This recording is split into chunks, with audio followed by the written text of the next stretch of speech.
Chris, answer me this. How can two cars developed completely separately, in top secret, end up with similar switchable four-wheel drive, rear-wheel drive systems within 10 horsepower of each other, within 500 quid of each other, same weight, same performance? I mean, who's spying on who? It's the homogenisation of the motor industry, isn't it, Jack? Yeah. If you ask two large bodies of people the same question, they'll probably come up with a similar answer. That's what happens now, because everything's computer modelled.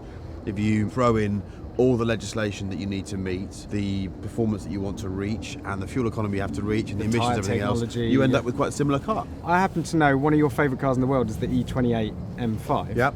Correct. So fair to say you're a BMW man. Was the Merc at a disadvantage then, the underdog coming into this test? If I'm offered this type of car, I always gravitate towards an M5. I just love them. Yeah. It's the M5 class of car, isn't it? Yeah. And they do it best. They have the heritage. Yeah. But recently, Mercedes' game has got so much better. The gear changes are faster, but revs faster. The whole car wants to be even more of a hooligan. And I have to say, from a looks perspective, this doesn't do it for me. Yeah. An M5 or any M car should have that kind of camber at the rear. The axle should be a bit wider. There should be, I mean, what? All right, mate. Is he just going in Should we just crack on? Yeah. So We're talking about a car that doesn't quite look the way it should. Yeah. Whereas the E63, because Mercedes doesn't have that heritage of the rear axle. See you, mate. You don't have the expectation that it's going to be quite punchy from the rear. Yeah. Yeah.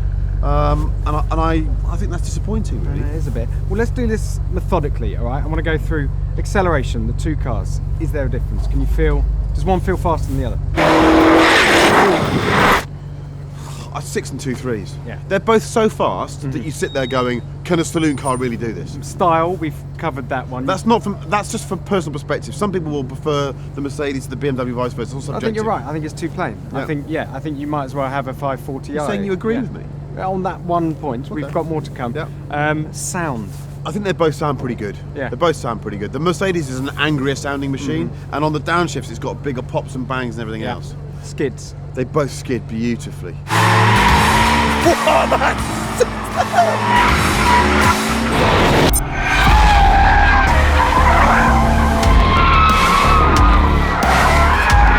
They really do. They're both. I can't really split them on that. When you go in the four-wheel drive mode and try and slide the Mercedes, it feels like a GTR. It feels like the rear axle is being helped the whole time by the front. It's quite a strange feeling. Whereas the BMW isn't quite as playful in that mode. Yeah. The BMW has slightly better ride comfort. It's a slightly more comfortable car and it's a quieter car. The Mercedes is a more exciting car and feels more immediate. Okay. So I think you could argue that if you wanted the more comfortable machine, the BMW might just take it. But Are you going to stick your neck out and give it to the Merc? I think I am. I think it's just got personality to it that I find stronger than the BMW. And there's one thing we haven't mentioned. There's only one of those two cars that comes in wagon form. That's what seals it for me.